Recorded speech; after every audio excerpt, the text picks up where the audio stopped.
오늘 본문은 솔로몬이 출생된 이후에 다윗 왕가의 불어닥칠 형제의 난이죠. 형제의 난, 피바람이 부는 비극적인 남투가 시작되는 지점이라고 할 수가 있습니다. 이 사건은 다윗의 장남 암논이 자신의 이복 여동생이죠, 다말을 사랑하게 되면서 벌어지게 됩니다. 다말은 다윗의 셋째 아들 압살롬의 여동생이죠. 암논에게는 배달은 동생입니다. 그러니까 가족, 형제인데 성경은 암논이 다말 때문에 울화로 말미암아 병이 되었다 이렇게 말씀합니다. 상사병에 걸린 겁니다. 순수한 사랑이라기보다는 우리가 이미 알다시피 소유할 수 없는 대상에 대한 강박적인 정욕을 드러내고 있는 것이죠. 그런데 이 잘못된 정욕에 사로잡혀 있는 암논을 더 치밀한 죄악으로 밀어내는, 그러니까 그 죄악의 세계로 이끌어낸 사람이 있었는데 그게 누구냐면 암논의 친구이자 사촌이죠. 다윗의 형제의 아들이니까 사촌입니다. 요나답이라는 사람이죠. 다윗의 형 시므아의 아들인데 이 사람이 성경을 뭐라고 말씀하죠? 심히 간교한 사람이다 이렇게 얘기합니다. 성경에 뱀으로 등장하는 존재를 간교한 것으로 성경이 말씀하는데 바로 그런 존재라는 겁니다. 암논의 잘못된 정욕과 요나답의 간교한 꾀가 만나는 그 자리에서 구체적인 죄악의 형상이 만들어지고 있는 것이죠. 암논의 정욕이 불씨라고 한다면 요나답의 간교한 꾀는 기름입니다. 이 불씨와 기름이 만나서 하나의 불이 되는 거죠. 간교한 요나답이 암논에게 준 정욕의 해결 방법은 다른 게 아니라 아버지 다윗을 속이라는 겁니다. 속여서 이용하라는 거죠. 요나답의 제안은 다말을 갖고 싶은 그 충동으로 몸져 누워 있었던 암논에게는 이런 겁니다. 복음인 거죠. 뭔가 어떻게 해결해야 될지 답을 찾지 못하던 그런 상황에 이 요나답의 조언이 도움이 된 겁니다. 길을 찾은 겁니다. 아들이 아프다는 소리를 듣고 찾아온 다윗에게 암논은 요나답이 시킨 대로 합니다. 다음 본문에 나오겠지만 병환 중에 있는 아들을 들여다보는 것은 아버지의 당연한 모습이겠죠. 그리고 여동생에게 도움을 좀 주도록 해달라는 게 전혀 이상한 게 아니지 않습니까? 가족이니까. 다윗으로서도 이것을 거절할 이유가 거의 없어 보입니다. 오히려 그것을 거절하는 다윗이 이상해질 수 있는 상황이 된 거죠. 근데 이 간교한 요나답이 이런 상황을 이용하고 있는 겁니다. 평소 지혜로운 다윗이 어떻게 보면 보기 좋게 이용을 당하고 있는 상황이 되고 있는 것이죠. 그런데 이 암논과 다말의 상황은 우리가 큰 그림에서 보면 다윗이 자신이 취할 수 없었던 우리아의 아내 밧세바를 취하려고 꾀를 부렸던 그 상황과 정확하게 일치합니다. 이런 꾀의 거의 복사판인 거죠. 적어도 이 순간만큼은 우리가 기억하는 하나님의 마음에 합한 다윗의 모습이 아니라 지혜력도 없고 분별력도 없는 그저 지극히 부족한 한 사람에 불과하다는 것을 알 수가 있죠.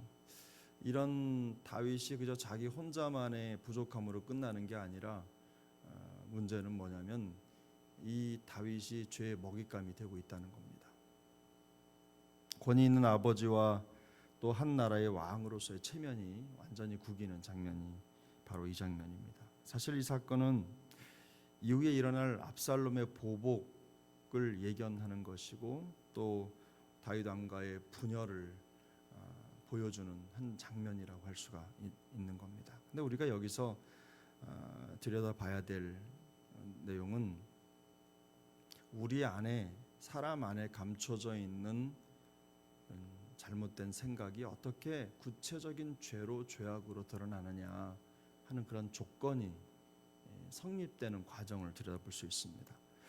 예레미야 17장 9절은 이렇게 말씀하죠. 만물보다 거짓되고 심히 부패한 것은 마음이라. 사람의 마음은 그 속에 항상 죄의 불씨를 가지고 있습니다. 로마서 3장 23절도 이렇게 말씀합니다. 모든 사람이 죄를 범하였음에 하나님의 영광에 이르지 못한다. 이 두 말씀뿐만 아니라 인간이 부패해서 언제든 그 죄의 환경에 노출되기만 하면 언제든 죄를 범할 수 있는 상황이라는 것을 우리는 잘 알고 있죠.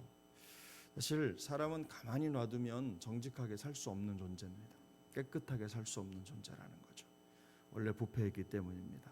더 중요한 것은 그 마음, 사람의 그 마음 속에서는 끊임없이 죄를 만들어내는 공장 같은 일이 벌어지고 있다는 겁니다. 안에서 계속해서 기계가 돌아가면서 죄를 만들어낼 궁리를 하게 된다는 거죠. 우리가 인정하지 않는다고 하더라도 성경이 우리의 상태가 그렇다는 것을 명확하게 보여줍니다. 근데 여기 보면 암논의 정욕, 또 요나답의 간교한 말, 그리고 분별력이 떨어져서 죄의 먹잇감이 되어버린 다윗의 모습, 그래서 죄에게 문을 열어준, 문고리를 내어준 이 다윗의 모습, 이 삼박자가 딱 맞아 떨어지는 그 자리에 죄가 맺힌 겁니다. 누구를 탓할 것도 없이 이 세 조건이 이미 우리 안에 있다는 겁니다. 우리 안에. 옳은지 그른지 판단도 안 되는 그런 무분별한 생각들이 부패한 우리의 마음에 씨앗처럼 박혀 있죠. 요나답의 간교한 말과 같은 그런 행동들은 일종의 씨앗의 물과도 같습니다. 다윗과 같은 무분별한 모습은 영향이죠. 그 죄가 더 튼실하게 맺힐 수 있는 그런 영향을 공급하는 겁니다. 기회를 주는 거예요. 문고리가 되는 거예요. 죄악이 구체적인 열매로 나타나는 겁니다. 그래서 이 암논이나 요나답이나 무너진 다윗의 이야기는 다른 사람의 얘기가 아니라 바로 우리의 얘기라는 것을 기억해야 합니다. 우리가 마음의 생각을 바르게 할 뿐만 아니라 또 합당하지 않은 생각이 우리 마음에 자리 잡지 못하도록 늘 경계해야 되는 이유가 여기에 있는 것입니다. 내가 하는 말 한마디가 혹은 조언이 누군가의 생각에 뿌려지면 어떤 현상이 생길지를 고민해야 하는 겁니다. 내가 지금 바른 말을 하고 있다고 생각할 수도 있겠지만 내가 하는 말이 누군가의 마음속에 있는 죄에 기름을 붓는 일이 될 수 있다는 겁니다. 촉진제가 된다는 거죠. 죄를 부추기는 일이 된다는 겁니다. 누구나 다 요나답처럼 쓰임 받을 수 있다는 것입니다. 우리 안에 죄의 씨앗이 있다는 건 두말할 것도 없고요. 옳은 말을 하고 있다고 해도 안전하지가 않습니다. 그것이 누군가의 마음속에 있는 죄의 기름이 될 수 있기 때문입니다. 그 말이 때에 맞는 말이 아니고 덕을 세우는 말이 아니라면 늘 조심해야 되는 것이죠.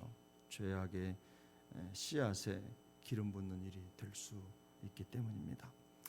암논의 흑심을 알아채지 못할 만큼 무뎌져 있는 다윗도 문제입니다. 그것도 우리의 모습인 거죠. 다윗이 무슨 죄가 있습니까? 아들의 부탁을 들어준 죄밖에는 없는데, 그런데 이 모습은 한편으로 보면 늘 깨어 있어서 마귀에게 틈을 주지 말라고 말씀하시는 하나님의 말씀에 정면적으로 대치되는 모습입니다. 결국은 그 말씀에서 한참 멀어져 있는 것이죠. 우리의 생각과 말과 행동, 아차하는 사이에 그것이 죄에 동조하는 것이 되고 죄악의 조건이 될 수 있다는 것을 그대로 보여주는 내용입니다. 이런 이유 때문에 다윗은 그렇게 얘기합니다. 그런 것들, 그들과 함께하는 자가 되지 말아라.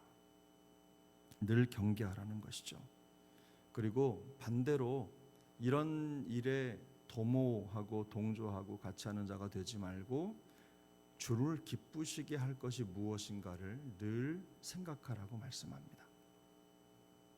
우리 제가 읽어드리겠습니다. 에베소서 5장 15절 16절인데 그런즉 너희가 어떻게 행할지를 자세히 주의하여 지혜 없는 자같이 하지 말고 오직 지혜 있는 자같이 하여 세월을 아끼라. 때가 악하니라.